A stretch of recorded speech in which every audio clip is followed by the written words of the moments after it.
This is entry number 41 of Bill Adkin's life. And today we're getting ready for Christmas, so we're going to do Drummer Boy. Bill will be on the harmonica, and I'm going to sing it. Bill wants me to show my face too, so we're going to work that out. And then Bill will tell some theater stories. So here we go, Drummer Boy.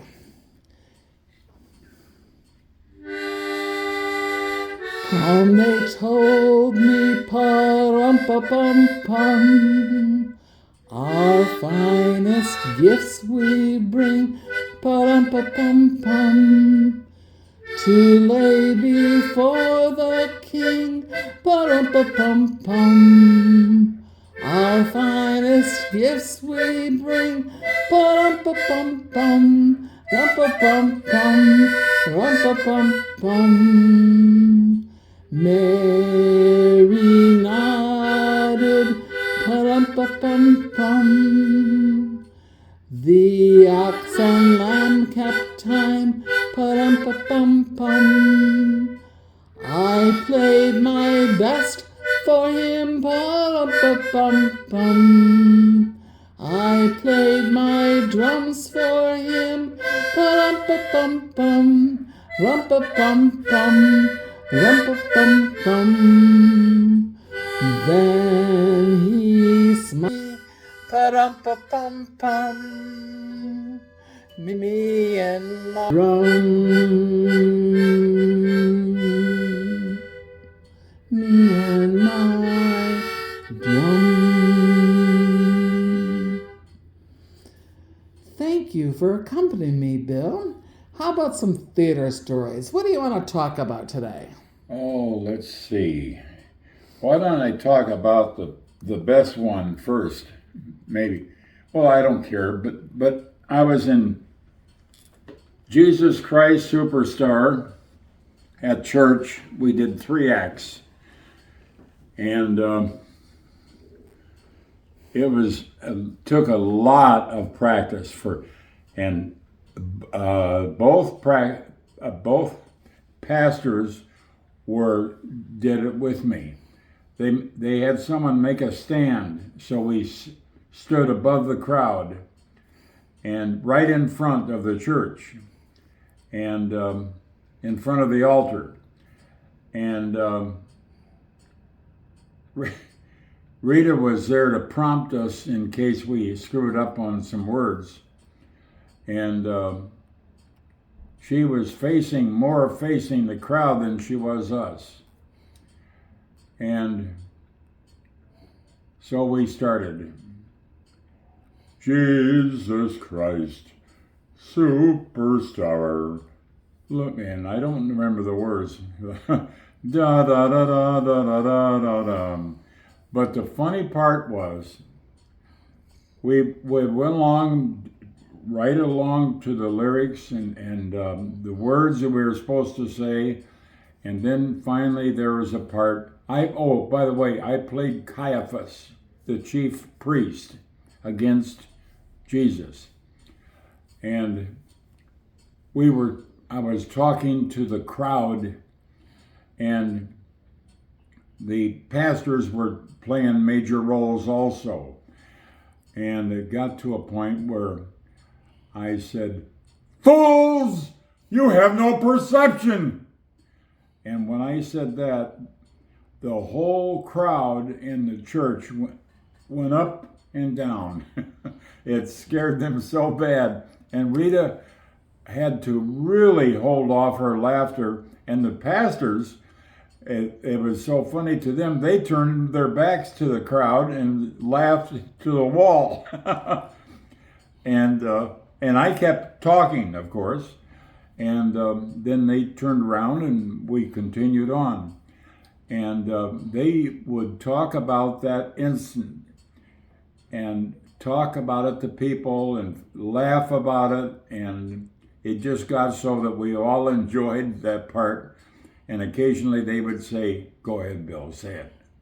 And it was really fun. It was really, really fun. And that's probably the most fun I've ever had in a musical. Any other theater stories at all? Community theater? Well, I was in Man of La Mancha. Oh, what part did you play? I didn't play a major role. Mm-hmm. I was part of the singing, and I was in Don't Drink the Water. It was a play. I was the ambassador, and it was funny. And the audience was pretty lively. One night they didn't pick anything up, but then most of the time they did. So it was great. But those are the three major things that I did.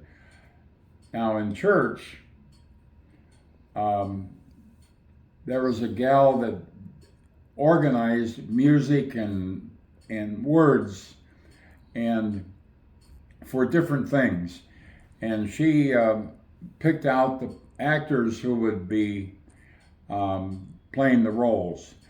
And I remember we did the scene where Jesus was sitting with his 12 apostles, and I was right next to him. And it was a very solemn scene, and I almost had tears in my eyes because it was so precious to me that I almost said, "This is Jesus sitting next to me," to myself. And it really was hard to overcome.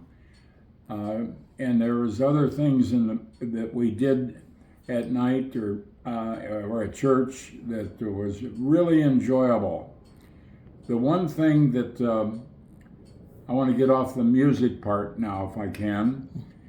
The one thing that I'll never forget was she assigned, I think, 4 men to do a 14-minute talk. And the first guy did a beautiful job. The second guy gave up after about a minute. He just blew him away. He just couldn't think. He couldn't think of anything. And the prompter didn't give up. He kept saying, but he was just not picking it up. So that was cut short. And then I was number 3.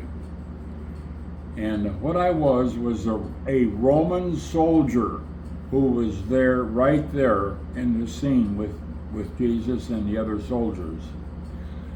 And 14 minutes is a long time. And it was actually like a sermon. Most sermons are about 14 minutes.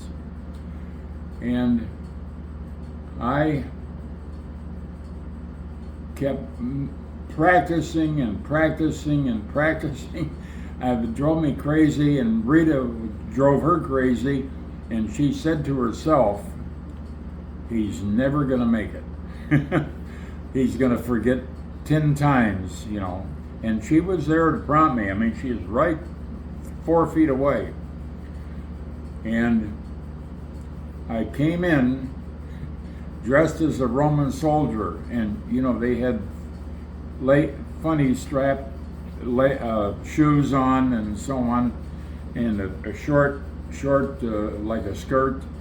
And I came in to the crowd, and several women in the back were just laughing like hell. And Rita saw that, and she said, "I hope they settle themselves down." And then I started, and I did the first part, and then you switch complete tones and everything, the scenes, the whole thing, and I did it without any problem, and it blew her away. She couldn't believe this. And then I finished it right to the last word. It was a perfect performance, and you get the And so finally, I was done. And of course, the pastor said, "Now, you know, I have an evening performance, so you're going to have to do this again." I did it again perfectly. Ooh. And I was very proud of that. Um, when I was a freshman in high school, our English teacher said, "You're all going to have to memorize the Gettysburg Address." And I thought, oh God, I had never done anything like that, never in my life. So I really, really tried. Mother helped me time and time and time again, and I wasn't even close to memorizing it. And the teacher called my name and said, "Well, Bill, come on, see what you have." And I lasted about 20 words, and I needed a prompt, and 40 words, I needed a prompt, and finally she said, "Okay, stop. All right, John, would you come up?" And I was dismissed. And she tried me, I think, about 4 times. And finally, after that time, after the class, she said, "Bill, it's not going to work. You told me you were not a memorizer of words, and you sure are not." And so she had me do another assignment for my grade.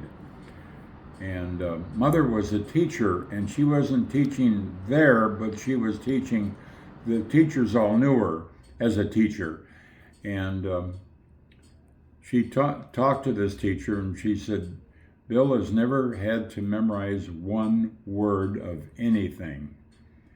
And songs, he just, boom, catches them right away."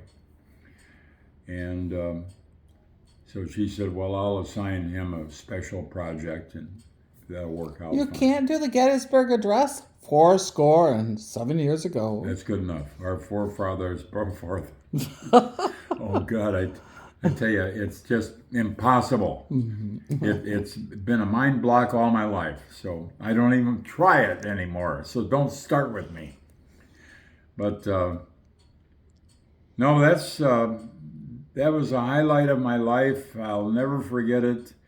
The people in the audience afterwards, I was in the back. We had, the back of the pulpit, or back of the altar, was a stairway, curved stairway downstairs, so you could walk across the basement and come up and be at the front doors to greet the people as they're leaving. And more people, they were so amazed that I could do that, and they were so congratulatory, and that made me feel so good. And I thought, boy, I'm gonna have fun in my life, maybe. But I've never had a role like that ever again. But I'll never forget it, and I hope you found it interesting. Thanks for sharing, Bill. We'll talk to you again. What is it, 12 minutes? I don't know what's going on, why it's not turning off.